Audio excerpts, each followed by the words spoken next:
Jack Canfield says she's one of the best interviewers on the planet, and you're going to meet her next.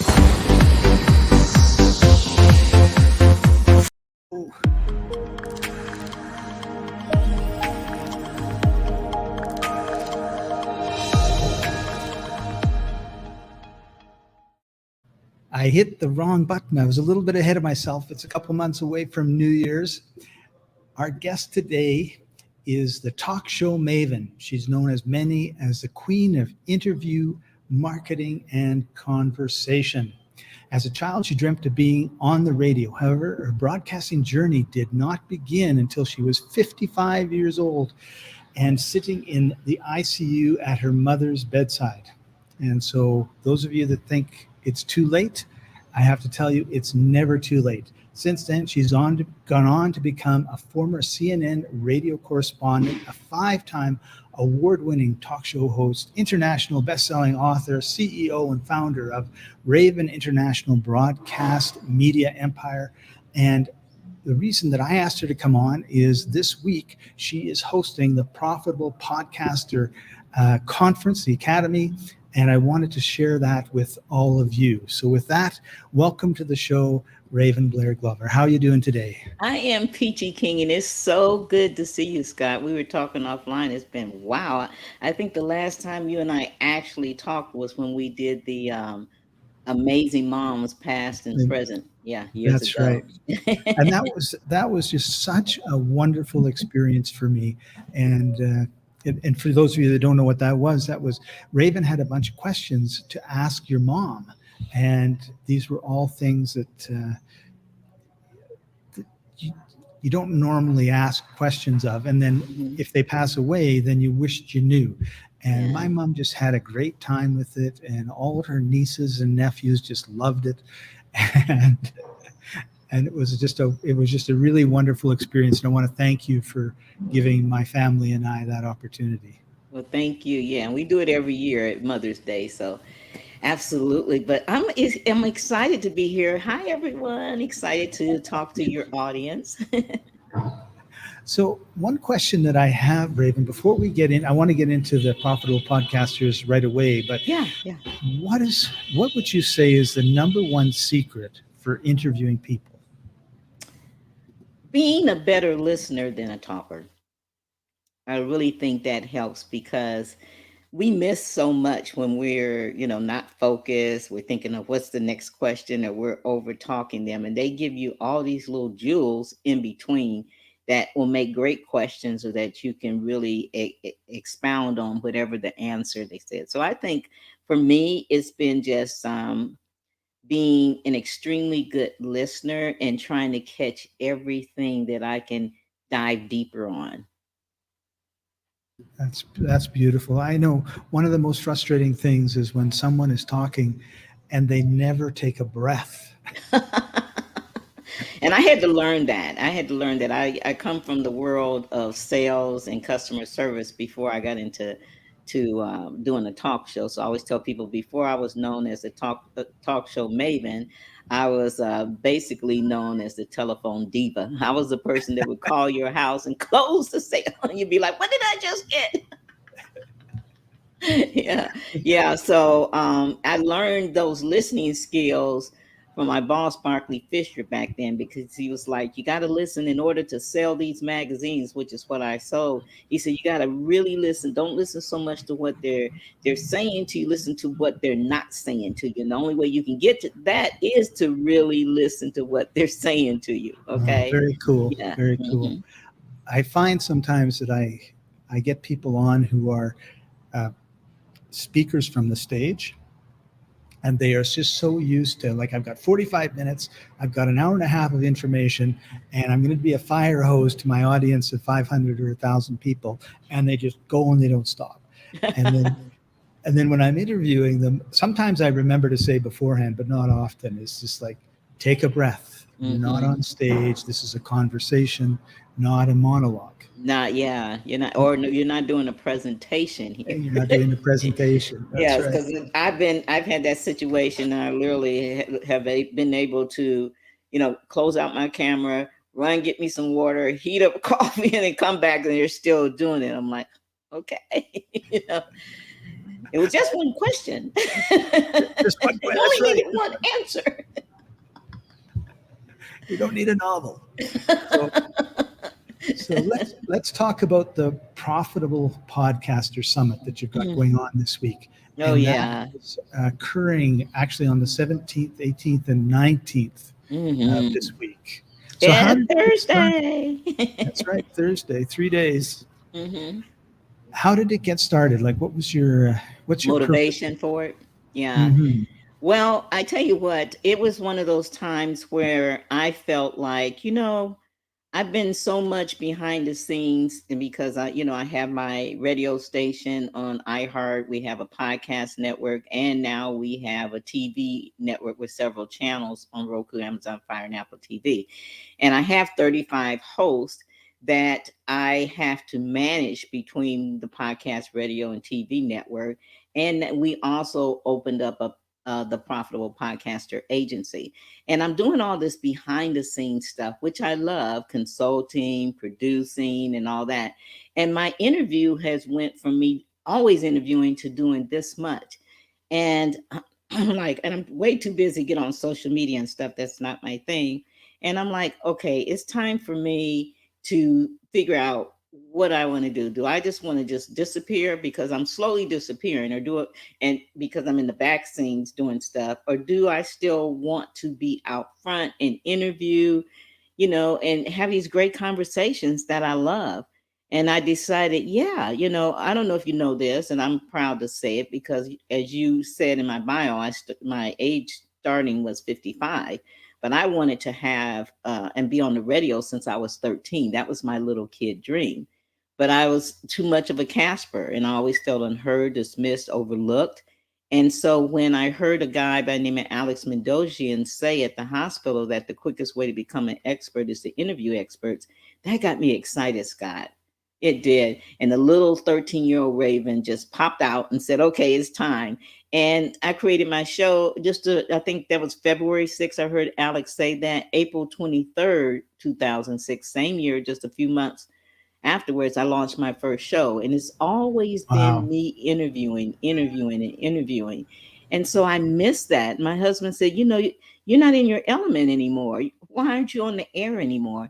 And that's when I decided I'm going to do this for me. Okay, I was selfish. I did it for me. There, I said it. But at the same time, those that come are going to benefit from these conversations that Yeah. I wanted to have with people, because I'm 71 this year. And many of them, like Diana Nightingale and Wally Amos, JB Hill. I've gotten to be friends with these people, Don Green from Napoleon Hill, and they're getting older. And I plan on being here to 104, so don't get it twisted, okay? But I wanted to have these conversations and then dig deep on how they feel they could really help podcasters move forward with the mindset shift, like Les Brown. He's getting older, and he is amazing at getting people to move forward, you know what I'm saying, to realize that their dream is possible. We got Claudette Robinson, first lady of Motown. A lot of you don't know her, but she was the first lady of Motown, and she sang Wow. with Smokey Robinson. She used to be married to Smokey Robinson, and she sang with the Miracles. She's got her star and everything. Dinah Nightingale, widow of Earl Nightingale, and I think they were 30 years in age difference, but she still loves that man. She haven't got married since. Of course, we got Kim Coles, we got Steve Usher. So I just went deep with the people that I've met, I've interviewed, I'd love to have, and said, hey, let's help podcasters make money. Let's help podcasters with their mindset. Let's help podcasters in giving them some ideas that may help them step out their side of the box of what they're thinking. You don't always need sponsors, even though many of them touched on the way they get sponsors. You'll hear so many different ways that people are making. I even learned a couple new ways. I was like, say what? Yeah. That's awesome. That's really cool. And it's one thing I want to just tell you is it's interesting. You said you plan to be here till 104. Uh-huh. My grandpa made it to 102. My grandma she passed away a number of years after my grandpa because they had an age difference, but she was 103. And my What? goal is 104. Oh So, my God. yeah. So when you said, I'm going to be here till 104, I was going, oh, me Hey, too. that's I've been a good girl. I've been especially a good girl. So that's the number. I Awesome. probably could So pick up a few let's extra bring days up at church, I the guess. website here. And so this is the site. Oh, Hmm. and I'm just going to put on the bottom here. That's in the chats wherever you're seeing this. This is the link for the ticket. It's free. All right. And yeah, so here's the website. There you are with the introduction. We've got 3 days, 6 hours, 51 minutes, and 44 seconds left. Yeah, And and this is the first time that we're going to do it this particular way because we've only had the Power Me Up radio station this year. So this will be the first time that we're going to air it on our radio station, which is the iHeart station, not just a podcast, but a station.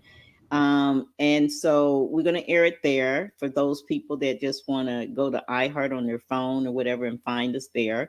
And then also we're going to air it on Roku, Amazon Fire, and Apple, our TV channel. So you do need to have those streaming devices. It will air on our website as well. So there's going to be, and then on Facebook and probably a couple other social media pages. So we try to put it to where even if you have to leave, because we have about 15 speakers all day, right? So even if you have to leave, you can take us with you on your phone. You want to get away from the computer. If you have, most people have Roku, just you'll be able to search Raven International TV and watch us there, or just on our website. So plenty of, plenty of places that you can watch it. And you're going to learn so much. Everybody that comes, Scott, I mean, you've seen this. You're going to be on the next one. And by the way, I just got my first person. I don't know if you remember Jane Kennedy from a long time ago, but yes, yeah, sportscaster, all that stuff. So I just talked to her the other day. And so we already put the date for February that we're doing the second part of this. So I'm nice. going to get you on air. You're going to be on it, Scott? You betcha. I wouldn't miss it for the world. Okay, so yeah, so I'm already building up because everybody was really impressed on how many of the people like, oh, there, you see look at those names, Scott. Pretty Yeah, impressive, right? that's awesome. For Oh, there's one Les summit to Brown, get, yeah, yeah. So we were Terry really proud of that. We McKee. got LeGrand Green, who worked with Oprah on the Oprah Winfrey Show. He was her supervising producer. So that means he supervised the other producers.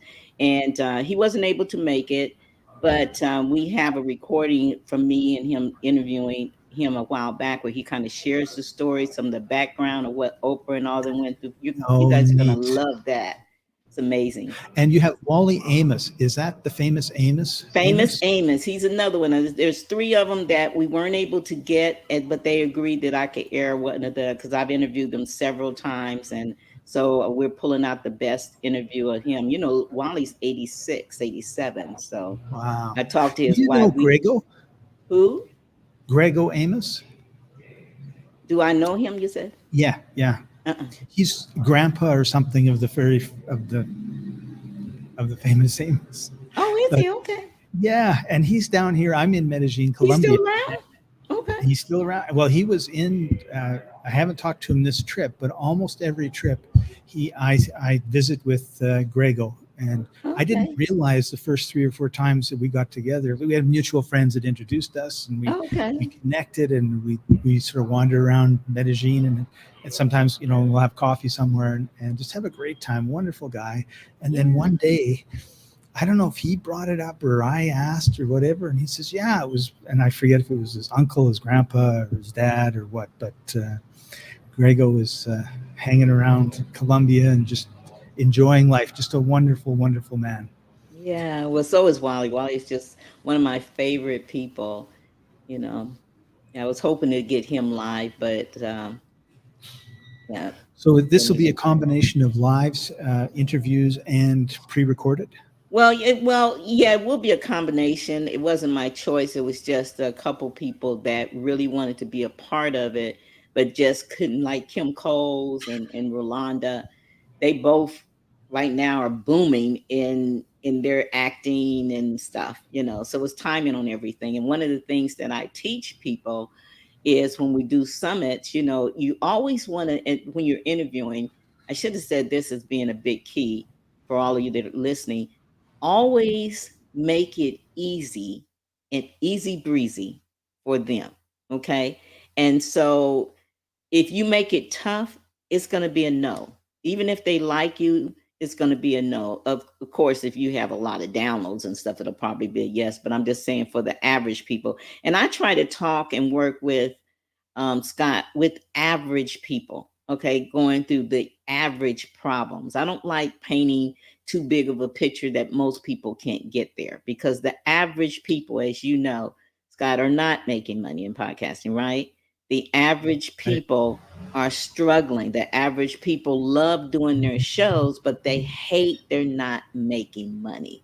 And that's what Right. the Profitable Podcaster brand, which includes the agency and all the different stuff that we offer, it's for the average people. So what I did is I asked them, I said, look, because I follow them. One thing you want to do is you want to follow the people that you want to interview, find out what they're doing.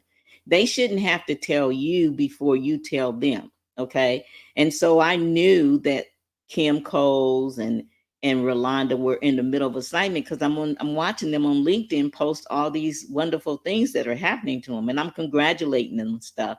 And so when I call them and ask them, I say, look, I know you're in the middle of doing this, but I wanted to tell you about this summit. You would be perfect for it. And so, I know you're in the middle of doing all these big things. So what I'm asking is if you are open to, number one, being part of the summit. And if so, we can either do a live one if you got time. But from what I see, you're very busy. I can just pick one of the interviews I did with you in the past that I think is perfect for this. And you know what they said? Yeah, you got to interview, do that. So that's how that happened. Uh, that's a great story. Yeah.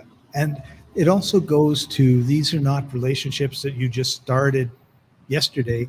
These are people that you've known for a while and have built Some a of them relationship. are, some of them are, and some of them not. But and even though I may have known them, I may have not talked to them since, like, I don't know. Wally and we talked. I think it was last year or so. But a lot of these people I haven't talked to since 2017 or 2018 when I did my conversations from the kitchen table uh, summit, or the Don't Wait to Be Great summit that was in 2014. But it's that you leave such an impression with them that they remember you. You know what I'm saying, Scott? You're a very good communicator. So it's not like Thank I you. talk to these people all the time. Les Brown, I only call him when I when I want him on something. So we're not talking all the time. Right. But I think it's just the way you communicate with them. You know what I'm saying? Yeah. You have to be so careful because, especially when it comes to the celebrities and stuff, because you don't want to be the pesky fan. You know what I'm saying? Or come off like a stalker. You really want to build a relationship, and you just got to kind of follow their lead. You know what I'm saying? Follow Right. their lead. If Right. they're real bold and funny, like me and Rolanda, we can laugh and stuff and we can just talk. But then there's people like Jane Kennedy that's very hesitant. They're very reserved. Okay, I like you, but I'm gonna, you have to follow their lead. It's an art to it. You know that, Scott, right? Yeah. Yeah. And I just love the way you described it, because so often people have a personality, right? Like they're an Mm-hmm. A personality, or they're, Mm-hmm.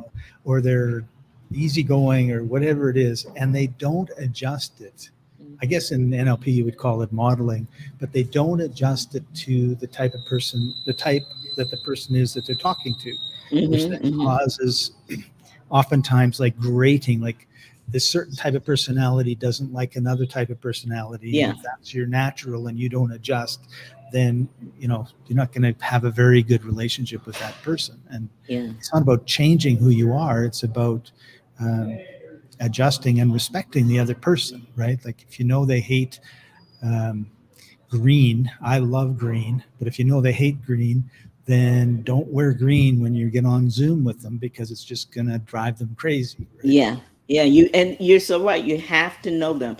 I think a lot of times people just go get an interview, and one of the things I teach my clients is there's an art to mastering the art of interviewing up. And I consider interviewing up is when you're going to that next level. You know what I'm saying? Like when I was in multi-level marketing a long time ago, MLM, one of the things Mary Kay and all these different ones that I was in was teaching is, if you're in a gas station and you see, you're driving whatever car you're driving, and maybe it's an old car, and then you see somebody that pulls up in a Porsche or something, you know, don't not approach them about the opportunity. You know what I'm saying? Right, Just you have to stretch and go over there, you know. right. And that was the hardest thing for me to do because I'm looking at I don't remember what I drove, but it wasn't pretty. Okay. That was early in my podcasting days. I was just trying to get $100, in my pocket from doing podcasting. And I would look over there and I just couldn't do it. And then finally, when I did it, it was not what you say, is how you said it. And they never even looked at my car or any of that stuff. So that was all that stinking thinking, as the great late Zig Ziglar used to say, right? Yeah, That's that's in our thinking, head. thinking. Yep. Yeah. So usually what's holding us back is us. Yeah. So, Usually, so not all the that's time, but really usually. that's a really interesting point, Raven.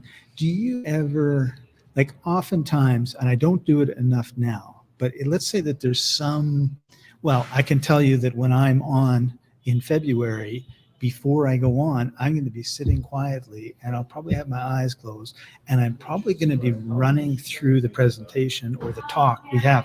Now, I'm not going to be thinking about my words. The Mm-hmm. words are a mumble. Mm-hmm. That's not important. What I'm going to be Mm-hmm. thinking about is you and I are having this great conversation, right? We're smiling, we're working off of each other, and the audience is loving what we're saying and getting a lot of value out of it. That's where I kind of go with, right? And Yeah. then, because then it doesn't matter what you say because you'll say the right things. And but until you were talking about that stinking thinking, I hadn't really thought about it in a while, right? It's like, Yeah. yeah, when because there's two movies that can play in your head, right? The person drives up in the Porsche. I go over and I talk to them. They spit on me and kick me and tell me to get away, and it's a really embarrassing and poor experience. Or I go over and I talk to them, and they're all excited and everything else, and they join, and their life changes, and they're living a better life. Blah blah blah blah blah. And so am I, right? So Mm-hmm. we have this constant battle between I guess the little devil and the little angel on our shoulders that are whispering in our ears. And the stinking thinking is what prevents us from even attempting to get the success that we want in our lives. Mm-hmm. Mm-hmm. Yeah. So thank you for Well, sharing that. yeah, well, the whole thing is, I think we just all have to sometimes just really mm, trust us and trust that everything that we've learned up to whatever point in our lives that we're at was for a reason. We went through the lessons for a reason. We're going on the journey for a reason. And Yeah. everything we need, we really have inside of us. When we invest in mentors and masters and books and summits and stuff, that is more or less us sharpening our skills or figuring something out that we quite haven't figured out. But most of everything we need, we have inside of us. And that's what I love about podcasting and broadcasting. And that's what helped me come out of the shadows, and stop being so much of a Casper, is the power of the microphone and your heartfelt message, Yeah. and knowing how passionate, so passion plays a big part of the message, of you getting the message out, is and how important it is to you, is going to lead you through the jungle, so to speak. You know what I'm saying? Because when you cut that microphone on, or back in the day when I first started, it was more like when you got on freeconferencecall.com, and That's right. that other person's on the phone, you're ready. You're ready because number one, you're passionate about that topic, right? And then you have a love for your audience, even though you may have not shook their hands or whatever, and you want to give them the best.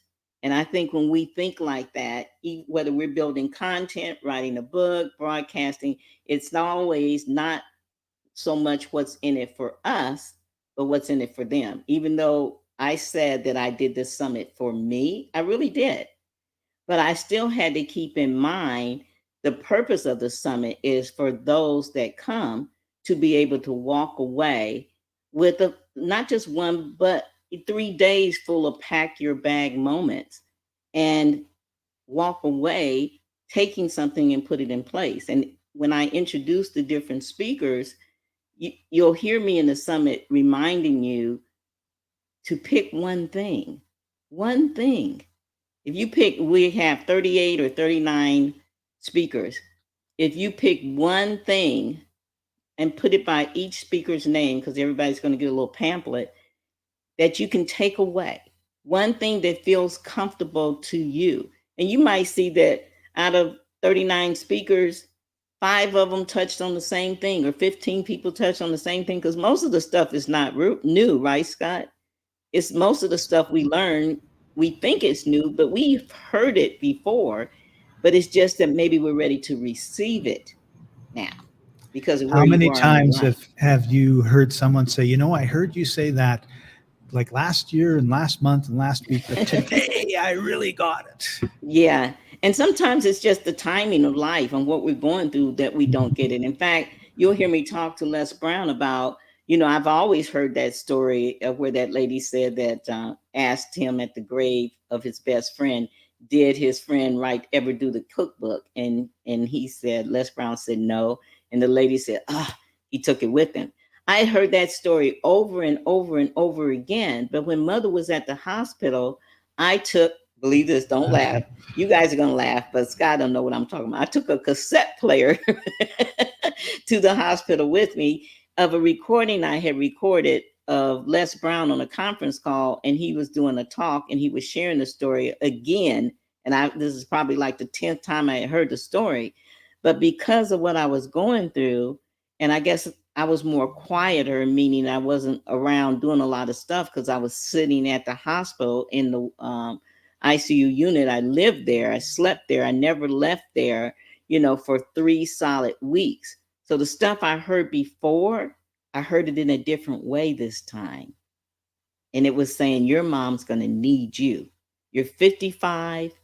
You still borrowing money from your mother. It's time for you to step up, show up, and grow up. She's going to be alive. This is what the voice inside was telling me, but she's going to be different and she's going to need you like she never needed you before. Wow. So all the stuff I heard before, I received it in a different way. Does that make sense? Yeah, that's a beautiful story, Raven. Thank you for sharing that. Mm-hmm. And that's a really good place actually to end. Okay. Hey, don't call me the Raven, the talk show maven for nothing, as you can see. But you also talk about heart, and that was a heartfelt story, and I really want to end there. And I just want to tell everybody, it's in a couple days. Get over to the comments, sign up. It's free. You're going to learn a lot, and then let me know what you thought. I guess would be the best thing. Well, so hopefully you'll be able to pick up a little bit while you work and listen while you're working too, Scott. You betcha. I'm going to be there for sure. Yeah. And be sure to come to our next one when Scott will be speaking. That's what I can't wait for. So I asked you for a tip at the beginning, and I want to ask you for one at the end. Okay. Raven. So what would you say to people? Like, I'm always thinking about constant improvement. So how can someone look in the mirror and say, okay, this is an area I need to work on if I want to be a better podcaster, a better speaker, a better communicator? What would be, aside from going to the Profitable Podcaster Summit, what would be one thing you would tell them? I would say make the decision that you're going to be not sitting on the sidelines, that you're going to be in the business game of podcasting and broadcasting to win it. And that means you can't stay on the bench. You can't stay on the sidelines. You got to be okay with failing forward and doing the things that others won't. I think Jerry Rice said this: do the things that others won't so you can live your life like others can't. And if you want to make money, you got to put some elbow grease, as my dad used to say, into it. You can't, and stop with the microwave mentality and just be Right. willing to do the work. The microwave mentality. I love that. I call it the McDonald's culture, where you walk out like One or the other. exactly, Yeah. they hand it to you, you walk out like, no, the best burgers are the ones your parents or your dad, I would say, Yeah. probably made on Sunday night on the grill. Those, and that took hours and hours of preparation, Yeah. but boy, it tasted good. Yeah. And it does take hours and hours of preparation. I remember doing half the stuff that I did early on. I'd be up working at maybe from 12 to 5 in the morning when the phone wasn't ringing, when my husband at that time wasn't asking me to do stuff, when I could have that time to just really do the work. So, Scott, a lot of people look at it, oh, it's easy for you. No, they don't even know what we're really doing. That's When right. other people are sleeping, we're working, and we say sometimes, I learned this in the MLM, and I'll shut up after this, I promise y'all. But I learned that sometimes you have to go in blitz, like you have to say for 30 days or for 90 days, I'm going to work hard, I'm going to charge, I'm going to do this, I'm going to be like a chihuahua and really go at it, so that for the next 6 months or the rest of the year, I can relax. Sometimes you got to do that. Yeah. Go That's on so lockdown true. is what I call it. Go on lockdown. Lockdown. Well, we're all used to that now, right? Yeah. All right, y'all. Thank you, Okay. Scott. Thank you, Raven, for joining us. Everybody, make sure you head over to the Profitable Podcaster Summit, and you're going to learn an awful lot. Thank you for joining us, everybody. Appreciate you a lot, and we'll see you next time. Bye for now.